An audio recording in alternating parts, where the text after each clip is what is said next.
Hello ವೀಕ್ಷಕರೇ, welcome back to Sirsi vlogs. ಬೆಳಗಿನ ತಿಂಡಿಗೆ ದಿಢೀರಾಗಿ ಯಾವುದಾದ್ರೂ ರೆಸಿಪಿನ ಮಾಡ್ಕೋಬೇಕು ಅಂದರೆ ಇದನ್ನು ನೀವು ಫಾಲೋ ಮಾಡಬಹುದು. ಈ ರೆಸಿಪಿನ ಕುಕ್ಕರಲ್ಲಿ ರೆಡಿ ಮಾಡ್ಕೊಳ್ಳೋದ್ರಿಂದ ಕ್ವಿಕ್ಕಾಗಿ ಆಗಿಬಿಡತ್ತೆ, ಮಾಡೋದು ಸಹ ತುಂಬ ಈಸಿಯಾಗಿದೆ. ಬನ್ನಿ, ಈ ರೆಸಿಪಿನ ರೆಡಿ ಮಾಡ್ಕೊಳ್ಳೋದಕ್ಕೆ ನಾವು ಕುಕ್ಕರ್ಗೆ ಒಂದು 5ರಿಂದ 6 ಸ್ಪೂನಷ್ಟು ಎಣ್ಣೆನ ಹಾಕ್ಕೊಳ್ಳೋಣ. ಎಣ್ಣೆ ಬಿಸಿಯಾದ ನಂತರ ಸಾಸಿವೆ, ಜೀರಿಗೆ, ಕರಿಬೇವನ್ನು ಹಾಕ್ಕೊತಾ ಇದ್ದೀನಿ. ಸಾಸಿವೆ ಚಟಪಟ ಆದ ನಂತರ ಒಂದು 4 ಹಸಿಮೆಣಸಿನ್ಕಾಯಿ, ಮೀಡಿಯಮ್ ಸೈಜ್ ಇರ್ತಕ್ಕಂಥ 2 ಈರುಳ್ಳಿನ ಕಟ್ ಮಾಡಿ ಸೇರಿಸಿ ಫ್ರೈ ಮಾಡ್ಕೊಳ್ಳೋಣ. ಇವಾಗ ಇದಕ್ಕೆ 2ರಿಂದ 3 ನಾಟಿ ಟೊಮೊಟೊವನ್ನು ಶುದ್ಧವಾಗಿ ತೊಳೆದು ಕಟ್ ಮಾಡಿ ಇದರಲ್ಲಿ ಸೇರಿಸಿ ಸ್ವಲ್ಪ ಹೊತ್ತು ಫ್ರೈ ಮಾಡ್ಕೋಬೇಕು. ಹಸಿ ಬಟಾಣಿ ಇದ್ದರೆ ಹಸಿ ಬಟಾಣಿನ ಸೇರಿಸ್ಕೊಳ್ಳಿ. ಇಲ್ಲಿ ಒಣ ಬಟಾಣಿನ ನಾನು ಒಂದು 5ರಿಂದ 6 ಗಂಟೆಗಳ ಕಾಲ ನೆನೆಸ್ಕೊಂಡಿದ್ದೀನಿ. ನಂತರ ಇದನ್ನು 3/4% ಬೇಯಿಸ್ಕೊಂಡಿದ್ದೀನಿ. ಕಾಲು ಭಾಗದಷ್ಟು ಇವಾಗ ಬೆಂದ್ಕೊಳ್ಳುತ್ತೆ. ಇದನ್ನು ಸ್ವಲ್ಪ ಹೊತ್ತು ಫ್ರೈ ಮಾಡ್ಕೊಂಡ ನಂತರ ಇಲ್ಲಿ ನಾನು ವಾಂಗಿಬಾತ್ಗೆಲ್ಲ ಬಳಸ್ತಿರಲ್ವ ಬದನೆಕಾಯಿ, ಉದ್ದ ಬದನೆಕಾಯಿ, ಆ ಬದನೆಕಾಯಿಯನ್ನು ಒಂದು 2 ತಗೊಂಡಿದ್ದೀನಿ. ದೊಡ್ಡ ಸೈಜ್ ಇರ್ತಕ್ಕಂಥ ಬದನೆಕಾಯಿಗಳನ್ನು ಅದನ್ನು ಸ್ವಲ್ಪ ಹೊತ್ತು ಫ್ರೈ ಮಾಡ್ಕೊಂಡ ನಂತರ ಅರಿಶಿನ ಪುಡಿ, ಗರಂ ಮಸಾಲೆನ ಹಾಕ್ಕೊತಾ ಇದ್ದೀನಿ. ಹೋಮ್ ಮೇಡ್ ವಾಂಗಿಬಾತ್ ಪೌಡರನ್ನು ಸೇರಿಸ್ಕೊತಾ ಇದ್ದೀನಿ. ಇದು 2 ಸ್ಪೂನಷ್ಟಿದೆ.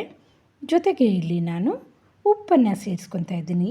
ಇಲ್ಲೇ ನಾನು ರುಚಿಗೆ ತಕ್ಕಷ್ಟು ಉಪ್ಪನ್ನು ಸೇರಿಸ್ಕೊಂಡಿದ್ದೀನಿ. ಒಂದು ಚಿಕ್ಕ ಬಟ್ಲಷ್ಟು ಮೊಸರನ್ನ ಸೇರಿಸ್ಕೊಂಡು ಇದೆಲ್ಲವನ್ನು ಚೆನ್ನಾಗಿ ಮಿಕ್ಸ್ ಮಾಡ್ಕೊಳ್ಳೋಣ.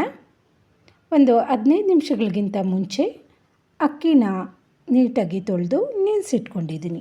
ಒಳ್ಳೆ ನೀರನ್ನು ಸೇರಿಸ್ಕೊಂಡು ಇವಾಗ ನೀರು ಸಮೇತ ಅಕ್ಕಿನ ಸೇರಿಸ್ಕೊಳ್ಳೋಣ. 1 ಬಟ್ಲಷ್ಟು ಅಕ್ಕಿಗೆ 2 ಬಟ್ಲಷ್ಟು ನೀರನ್ನು ಸೇರಿಸ್ಕೋಬೇಕು. ನೀರೆಲ್ಲ ಸೇರಿಸ್ಕೊಂಡು ಇದನ್ನು ಒಂದು ಸತಿ ಮಿಕ್ಸ್ ಮಾಡ್ಕೊಳ್ಳೋಣ. ಇಲ್ಲಿ 2 ಬಟ್ಲು ಅಕ್ಕಿನ ತಗೊಂಡಿದ್ದೀನಿ, 4 ಬಟ್ಲಷ್ಟು ನೀರನ್ನು ತಗೊಂಡಿದ್ದೀನಿ. ಲಾಸ್ಟಲ್ಲಿ 1 ಸ್ಪೂನಷ್ಟು ತುಪ್ಪ, ಅರ್ಧ ಹೋಳಿನ ನಿಂಬೆ ಹಣ್ಣಿನ ರಸನ ಹಾಕ್ಕೊತಾ ಇದ್ದೀನಿ. ಕೊತ್ತಂಬರಿ ಸೊಪ್ಪನ್ನು ಹಾಕ್ಕೊಂಡು ನೀಟಾಗಿ ಇದನ್ನು ಒಮ್ಮೆ ಮಿಕ್ಸ್ ಮಾಡ್ಕೊಳ್ಳೋಣ. ದಿಢೀರಂತ ಬ್ರೇಕ್ಫಾಸ್ಟು ರೆಡಿ ಆಗುತ್ತೆ.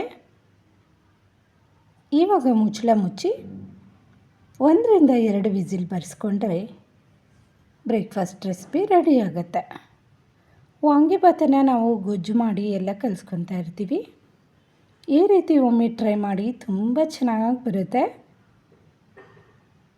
ನೋಡಿ, ಇದೆಲ್ಲ ಕೂಲ್ ಆಗೋವರೆಗೂ ಹಾಗೆ ಬಿಟ್ಟು ನಂತರ ಇದನ್ನೆಲ್ಲ ಮಿಕ್ಸ್ ಮಾಡ್ಕೋಬೇಕು. ಮಸಾಲೆ ಎಲ್ಲ ಚೆನ್ನಾಗಿ ಮಿಕ್ಸ್ ಮಾಡ್ಕೋಬೇಕು. ಕ್ವಿಕ್ಕಾಗಿ ಕುಕ್ಕರಲ್ಲಿ ವಾಂಗಿಬಾತನ್ನು ಈಸಿಯಾಗಿ ರೆಡಿ ಮಾಡ್ಕೋಬಹುದು. ಈ ರೀತಿಯಾಗಿರ್ತಕ್ಕಂಥ ಬ್ರೇಕ್ಫಾಸ್ಟನ್ನು ರೆಡಿ ಮಾಡಿಕೊಂಡ್ರೆ ಲಂಚ್ ಬಾಕ್ಸ್ಗೂ ಸಹ ಇದನ್ನು ಕೊಟ್ಟು ಕಳಿಸ್ಬಹುದು. ಈ ಸೂಪರಾಗಿರ್ತಕ್ಕಂಥ ರೆಸಿಪಿ ವೀಕ್ಷಕರೇ, ನಿಮಗೇನಾದರೂ ಇಷ್ಟ ಆಗಿದ್ದರೆ ಒಂದು ಲೈಕ್ ಕೊಡೋದನ್ನು ಮರಿಬೇಡಿ. Thank you.